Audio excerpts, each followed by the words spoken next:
Basketball Talk Pro.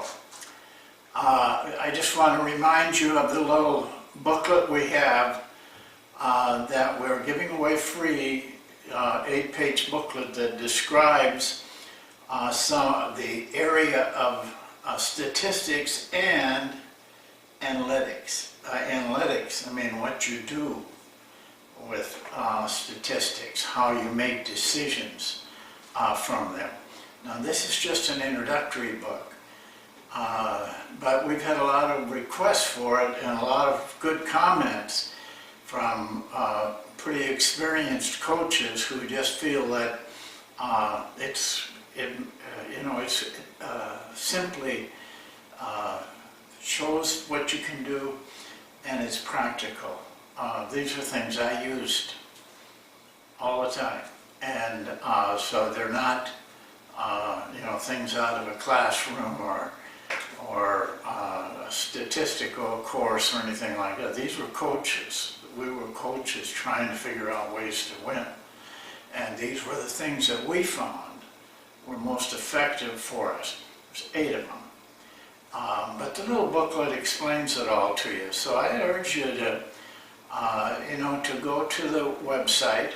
There's a tab that's called Tools, because that's how I look at statistics, not as coaching. They are tools to help you coach. And, click on that and it'll take you to a little sheet, sign up for it. Really would like you to put something in about what you do. There's a place for it there, and where what school or organization that you're working with. Well, today we have an area that I've never covered in Basketball Talk Pro, which is gotten pretty wide, 300 and some videos. But this is one that we have never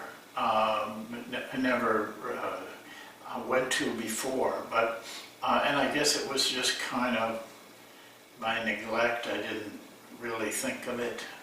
May have mentioned it, but decided that it was important. It's always been important. I just now realize I have to give it to you so that you can see it and use it. And I call it the contest. Before the contest, and we all know the power of contesting shots. But there is a part of the game before your man gets the ball. That's the contest. Before the contest. What you do defensively before he gets the ball will have a very strong effect on how effective he is with the ball and how effective he is on his shot. And I'm very strongly convinced of this. It took me a long time to realize it, but eventually I began to see that how you play the man before he gets the ball has a lot to do with their effectiveness. And so I want to go to that now. I've got some diagrams to show you 4 things that will give you an idea that you can expand to other things defensively. But these 4 things, I hope will give you a look at what happens, what you can do before your man gets the ball to make him or her less effective. We'll go and I'll show you the diagrams. Well, it starts with one very basic thing on defense that everybody should know and do. It's harder to get them to do it than it is to know it. But it's basically, and I wanted to start with this to show you the progression. But basically it is the wingman playing defense on the wingman and how he can affect him by just an overplay. There's not a lot of body on this because now you can, but you run the risk of fouling And I just want to make a point to you. If you have to foul to play defense, you're going to lose the game. Dean Smith said if you fouled that other team every time they got the ball, you would lose by a pretty big margin, no matter what you did offensively. So, you know, you have to be able to do this without fouling. This is a tough place in here to play where you do a lot of bodying. Your chances are you're going to get beat or called on a foul. But you can get in position where this man cannot catch the ball until at least he gets out of his range. This is the contest before the contest. Because if he works hard here, it takes away from what he does, either shoot or whatever he does, after he gets the ball. I have a feeling that if you could get the wingmen in the NBA, half of them, just half of them, to really play, make this defensive play, which most of them don't even make an effort at, I believe it'd change the game. It would make offense so much more difficult to run effectively. This is one part of it. That's just one diagram. Okay, now I'm going to show you something that you see a lot.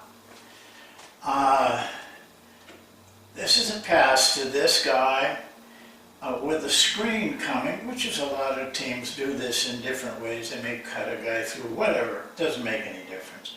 A side screen, a screen on the side of the ball. Well, there was a guy in Detroit, and I don't remember his name. I would if I heard it. But back when Brown had him in Carlisle and those guys, they were a very strong defensive team, Detroit. And this guy didn't start, played on a number of teams as a defensive player, but really a good defensive player. Well, he would start right here. He'd be on this guy, making him work hard, because he knew if he allowed him to get the ball in here, it's going to be tough. But he tried to push him out as much as he could. But let's say he made the pass in here. Here's what he really did effectively, really took advantage of the what to do before your man gets in a position to shoot or get the ball.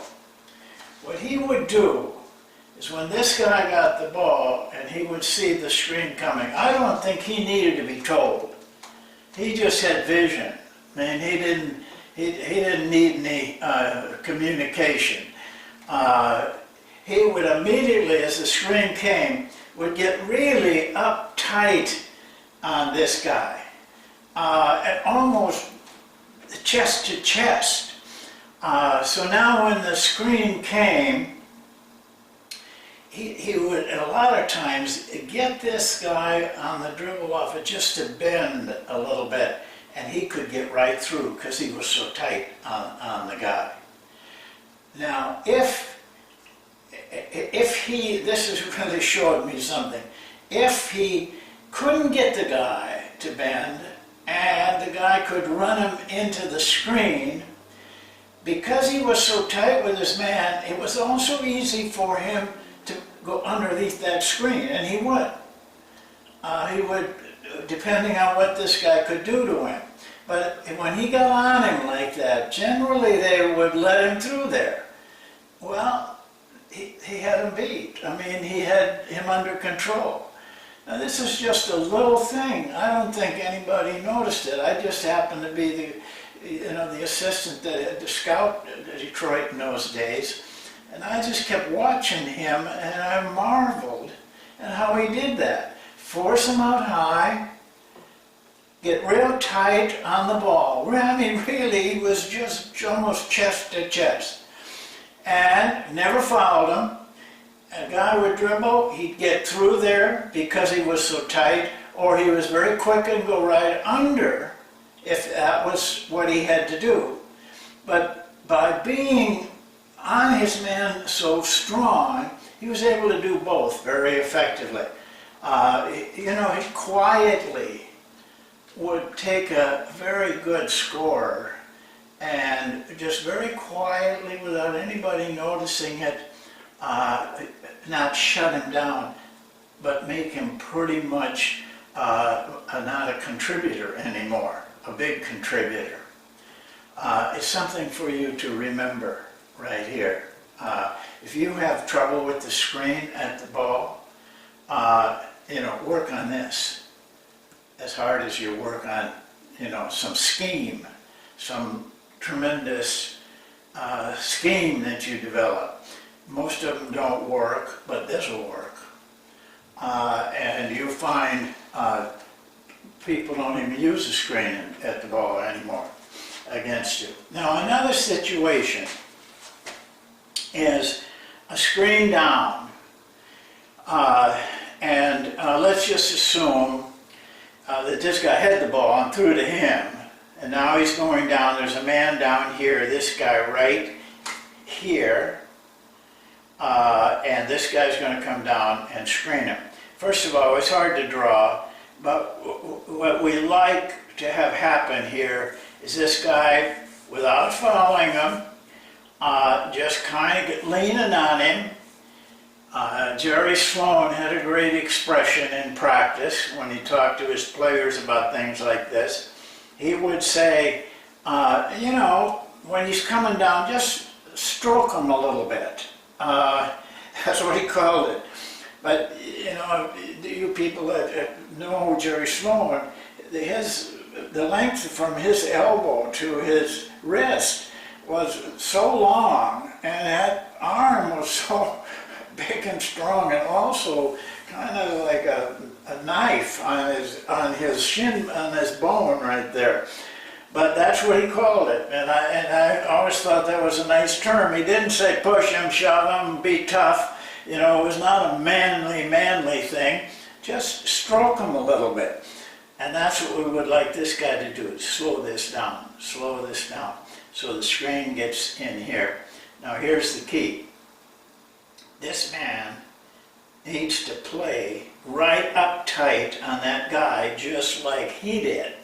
And by the way, he also did that. He learned how to do this someplace. Now you really cut down his options. He cannot use the back cut. All right, because you got him, you're right up top, you're right on him. Not back in here, but right on him physically. It's hard for the screener to get to you. He will do the best he can, but it's hard for that. Now, if he goes just straight out, what we teach is for this guy to loosen and you slide right through there. And because you'll see why we do it that way in just a second. Because the other thing that this guy can do is curl. Back cut is taken care of. But if you're going this side of the screen, you take away the curl and this guy's man doesn't have to jump out. And that keeps him on his man. That's effective for the whole team. The only thing is if he flares to the corner. That's a weakness. You can't stop everything. You learn that, and the sooner you learn it, you pick the things that are most dangerous. This is, for a good shooter, can be dangerous, but you got to remember he's going away from the basket. There's a few that can shoot this shot well, but there's quite a few that don't shoot it so well either. But here's the thing, if you're in tight with this guy, right there, right on his body, physically just a chest type of thing like this guy did, you can kind of feel when he's going to use that move. You can kind of anticipate it. And so then but because you're still in a position, if he lets it go, lets you know before he brings it up and then over, that you can just stay right with him. And then you've pretty much defended that play. Now, one thing I want you to notice, and offensively and defense, I want you to notice this. If the ball is over here, now you are in a sag position, so you're dropping off. But personally, as a coach, I did not care if the ball was over here and these guys were doing their maneuvers. We wanted these guys to get off a little bit to help. All right, the fourth drawing I got is this. It stems from the position of this ball. I run a 2-on-2 drill. I run it a lot in practices for the season. I do it all year long. Because it combines a thing that I think is troublesome for a team defense. Let's assume this guy gets the ball over here for a couple of dribbles to shorten the gap here. First of all, back to this, we want this really to be a hard work deal. I mean, he's got to really work to get that ball even too high. But if you can get him too high, that theory of what you do with your man before he gets the ball really pays off in this. But say he gets the ball. Now, we want this man, the defensive man, to not back off of him, get some space, but use your hands. Make it very difficult for him to see down here. Because this cut gives almost all teams a lot of problems. They don't use it enough offensively, but it gives them problems whether they realize it or not. Because our rule is this: when he gets the ball, you're on the weak side. And we want you to sag. And our rule is this: you get as close to the ball as you can get and still get back to your man on a cross-court pass. So you got to know, first of all, your quickness. How far can I go? Quicker guys can go farther than slower guys.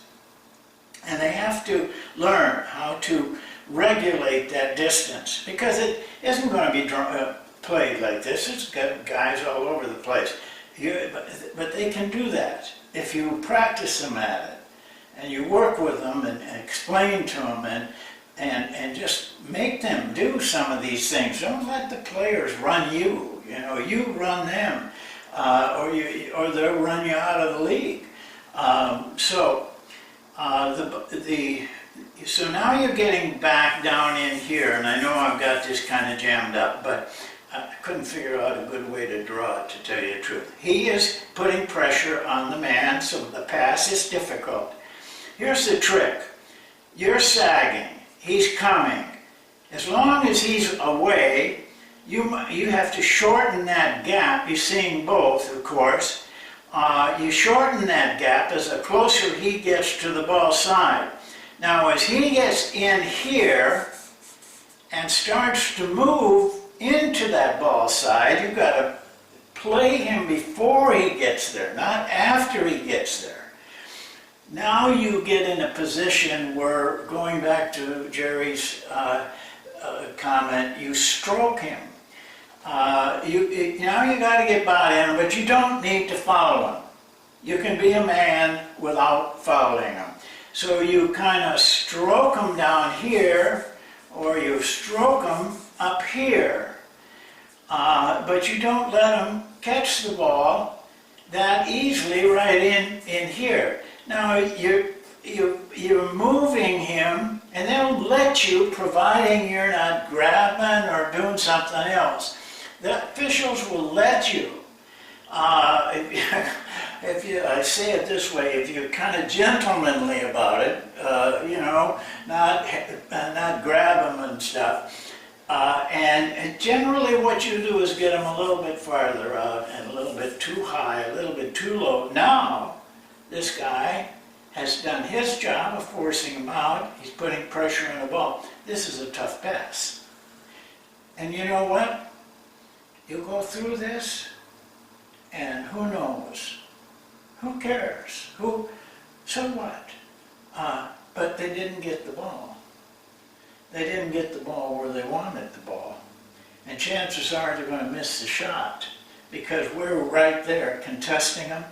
And they've had to work very hard to get there. All of that stress takes away from their ability to do something effective once they get the ball. Contesting before the contest. If you can get your players to night after night do that, you find that all those good plays that opponents got, they just evaporate. Because they think they're running it, but they're not running it. You know, and they think they were running a pick and roll here, but they weren't when this guy knew how to play it. They think they're running a screen down here, but they're not if you play it right. I mean, they run it, but it disappears into the chaos of the game. So, contesting before the contest. Well, that's it for today. We'll see you on Sunday. We're going to show films on the automatic. I advise you to take a look at it because you know, it is an offense that I think, a simple offense that I think that all of you could get something out of it. So we'll see you next time. Thank you for watching.